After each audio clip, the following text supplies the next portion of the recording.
რას ამბობს ვილისანიელი გულშემატკივრებზე? ვინ და რატომ ვერ დაეხმარება საქართველოს ნაკრებს? იური დაბადაძის კომენტარი და რას ამბობს ესპანეთის ნაკრების მთავარი მწვრთნელის საქართველოზე?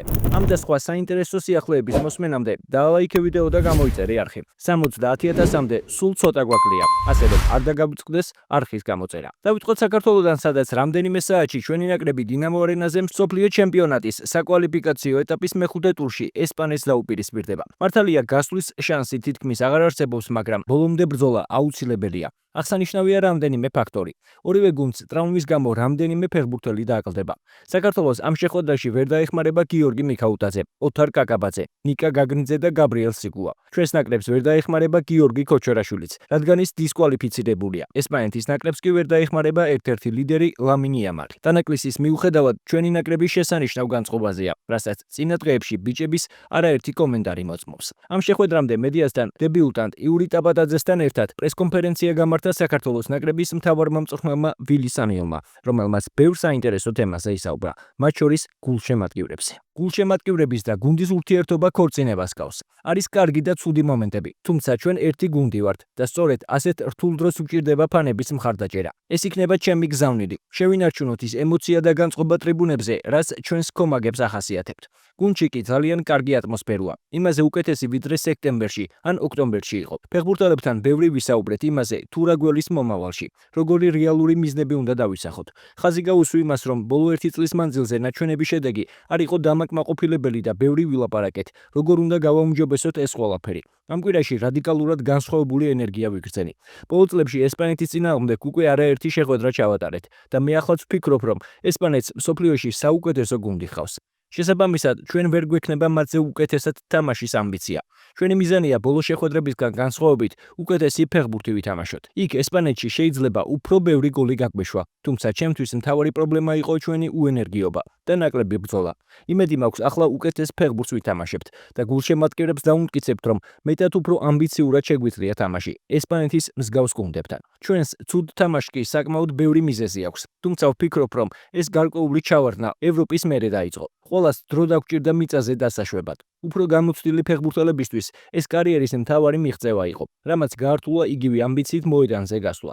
ჩვენი მთავარი მიზანი ახლა ის არის, რომ გუნდში ამბიცია დავაბრუნოთ და ისეთი მოტივაციით ვითამაშოთ, როგორც ეს ევრომდე ხდებოდა. ჩვენ პატარა გუნდი ვართ და როცა რამდენიმე მოთამაშეს ტრაუმა აქვს, ფეხბურთელების ჩანაცვლება გვიჭირს. ამიტომ საჭიროა ახალი ფეხბურთელების გამოჩენა, რომ დიდი კონკურენცია იყოს. მნიშვნელოვანია ნაკრებში ახალი სახეები გამოჩნდნენ და კარგი შევსება მივიღოთ. ესპანეთთან და ბულგარეთთან ჩასატარებელი მატჩები რაღაც ახალის დასაწყისი უნდა გახდეს. იურისთან კი პირადად ბევრი არ მისაუბრია.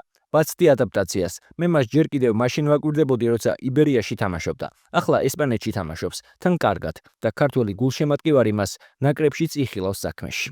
პირველ რიგში ძალიან გახარებული ვარ გამოძახებით და ძალიან მადლიერი ვარ. რაც შეეხება გუნდში სიტუაციას, ჩემთვის იდეალურია, რადგან ბიჭებს ახალგაზრდები ვინც არიან ასაკობრივებიდანაც თითქმის ყველას ვიცნობ და ძალიან მეგობრული დამოკიდებულება მაქვს ყველასთან.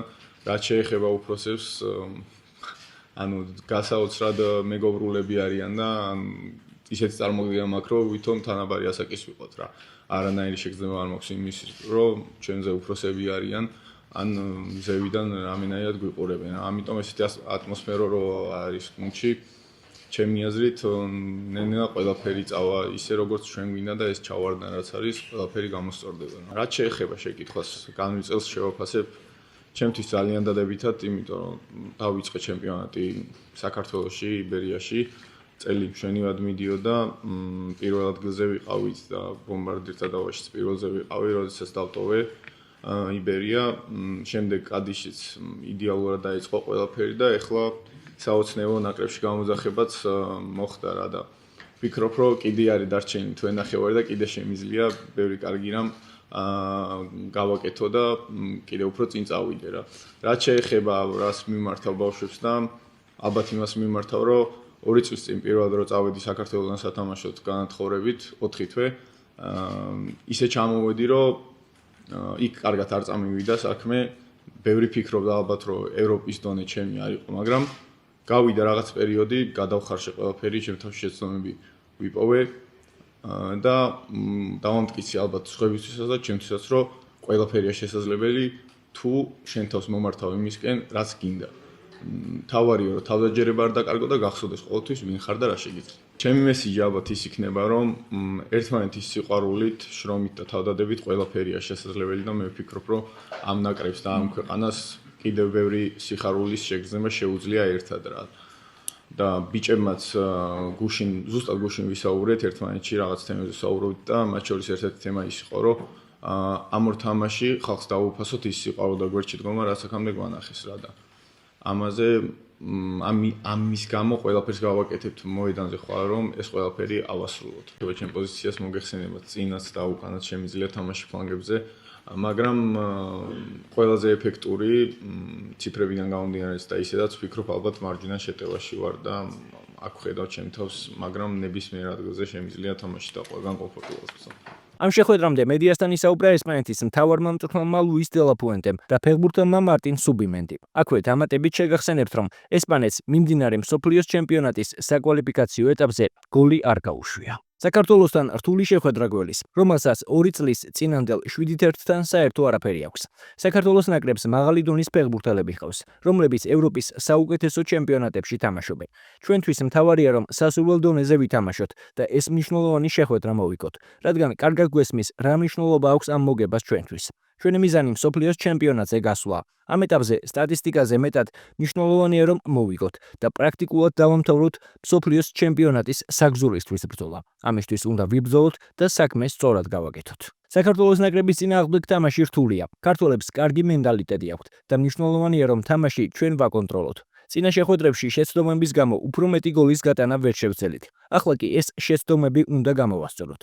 მიქაუტაძე, კვარაცხელია, მამარდაშვილი გამორჩეული ფეხბურთელები არიან, თუმცა მთავარი მაინც გუნდია. იყო შეხვედრები, რომლებშიც პრობლემები გუნდურობის ხარჯზე შეგვიქმნეს და არა ინდივიდუალური თამაშით. როდესაც მეტოქე ბურთს კარგავს, ისინი კონტრშეტევაზე მშვენივრად გადადიან. ამ საკითხს ყურადღება უნდა მივაქციოთ, რადგან ესპანეთში გამართულ შეხვედრაში ეს იდეალურად არ გაგვიკონტროლებია. შეგახსენებთ, რომ მსოფლიოს 2026 წლის ჩემპიონატის შესარჩევ ეჯგუფში საქართველო ესპანეთთან, თურქეთთან და ბულგარეთთან ერთად იმყოფება. 4 ტურის შემდეგ 12 ქულით ლიდერი ესპანეთია, მეორე ადგილზე თურქეთია 9 ქულით. ვილისანიოლის გუნდი კი 3 ქულით მესამე პოზიციაზეა. ბოლო ადგილზე კი უკულოდ ბულგარეთია. საქართველო ესპანეთს აქამდე 9 ჯერ დაუპირისპირდა. აქედან 8 შეხვედრა მეტოქემ მოიგო, ხოლო ერთხელ საქართველომ. Თქვენას ფიქრობთ, ახლა რა შედეგით დამთავრდება საქართველოს და ესპანეთის დაპირისპირება? დაწერეთ თქვენი აზრი კომენტარებში. აქვე წარმატებები ვუსურვოთ ბიჭებს და თუ მოგეწონათ ვიდეო, დაალაიქეთ, გამოიწერეთ არხი და ჩართეთ ზარის ლოგი რომ არ გამოგჩეთ შემდგომი საინტერესო და მნიშვნელოვანი სიახლე.